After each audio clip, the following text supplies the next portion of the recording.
Hello everyone, কেমন আছো সবাই? আশা করছি তোমরা সবাই ভালো আছো, আর আমিও খুব ভালো আছি। আমি ডোনা, রাজস্থান থেকে। সকালবেলায় বাজার সেরে বাড়ি ঢুকে দেখলাম ঘরে কাকা কাকিমা, মা ঠাকুমা, দাদু সবাই রয়েছে। ওদের আলোচনা দেখে বুঝতে পারলাম আমাদের নতুন বাড়িতে কোথায় কি হবে সেই সব নিয়ে কথা হচ্ছে। বাড়ির মন্দিরটা কোথায় হবে সেটা নিয়ে মিস্ত্রিদের সাথে একটু কথা কাটাকাটি হচ্ছিল। তখন কাকিমা একটা প্ল্যান বলতেই ছোট কাকা ঝাঁঝিয়ে উঠে বলল, সাধে কি বলে মেয়ে মানুষের বুদ্ধি হাঁটুর নিচে থাকে। এইসব ঘর বাড়ির ব্যাপারে তোমরা কি বোঝো শুনি? পারবে দাঁড়িয়ে থেকে মিস্ত্রি খাটাতে? যাও যাও, যত সব, চা করে নিয়ে এসো। কাকিমা ছলো ছলো চোখে রান্নাঘরে যেতে ঠাকুমা ফিসফিস করে বলে উঠল, বেটা ছেলেদের আলোচনার মধ্যে তোর কি ঢোকার বলতো? শুধু শুধু গালি শুনিস। ওদের বুদ্ধি আর আমাদের বুদ্ধি কি এক হবে? আমার ছোট্ট ভাইটা দেখে শিখে গেল যে মেয়ে মানুষের মাথায় কোনো বুদ্ধি নেই। মেয়েদের কারণে অকারণে গালি দেওয়াটাই নিয়ম। মেয়েদের কথাতে অত বেশি গুরুত্ব দিতে নেই। আমি একটা জলের জার নিয়ে ঘরে ঢুকতেই ঠাকুমা চেঁচিয়ে বলে উঠল, ভারী জিনিস এইভাবে একা তুলতে যাবি না। ভাইটা আবার শিখে গেল মেয়েরা শারীরিক দিক থেকে দুর্বল হয়। সামান্য ভারী জিনিস তোলার যার ক্ষমতা নেই, তারা রাস্তাঘাটে বেরোলে অ্যাটাক সামলাবে কিভাবে? ছোটবেলায় কত শুনেছি দাদু ঠাম্মাকে কথায় কথায় বলতো, মেয়ে ছেলেদের মতন থাকো, সব ব্যাপারে অত নাক গলানো ভালো নয়। ভাইটাও তেমন শিখেছে এই বাড়ি থেকেই।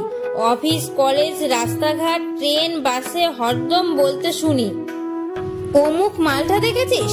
একেবারে জিনিস। পাড়ার ঠাকুমা, কাকিমা, জেঠিমা, পাড়ার প্রায় সবার মুখে একটা কথাই লেগে থাকবে, কাপড় পরার কোনো ছিঁড়ি নেই, দেখ হাঁটুর উপরে জামা উঠে যাচ্ছে তো। এত রাতে কোন অফিসে কাজ হয় শুনি?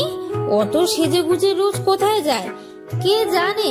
মিছিল করতে আসা পুরুষটিও মাঝরাতে স্ত্রীর ওপর শারীরিক অত্যাচার চালাচ্ছে না তো? কে বলতে পারে চোখ দিয়ে শ্লীলতাহানি করা কত লোক মিছিলে হাঁটছে? বিচার চাই বলছে। কোনো হিসাব আছে কত পরিবারে রাত্রিবেলায় একটু বউয়ের গায়ে হাত না তোলায় দিনটাই ভালো যায় না?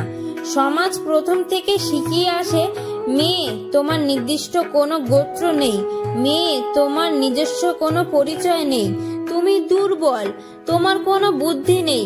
রাতে বেরোতে হলে সঙ্গে কোনো পুরুষকে নিয়ে তবেই বেরোতে হবে। প্রতি মুহূর্তেই সমাজ বুঝিয়ে দেয় যে মেয়ে তোমার পদে পদে বিপদ অপেক্ষা করছে। সমাজ তো কবে ঘুণ ধরে ঝরঝরে হয়ে গেছে, এখন তো মনুষ্যত্বের গা দিয়ে গন্ধ বেরোচ্ছে। এই যে রাত্রেবেলা গিয়েছিলাম আমার একটা বান্ধবীর বাড়িতে, ওইখানে গিয়ে যে আমার ছেলে কি দুষ্টুমি করছে কি বলবো। একটুও শুনছে না, ওর পাপার কাছে যাবে না, খালি মাম্মামের কাছে এসে বসে থাকবে। মানে ওই দাদারা এসেছিল নিতে ওকে, তাই এরকম করছিল।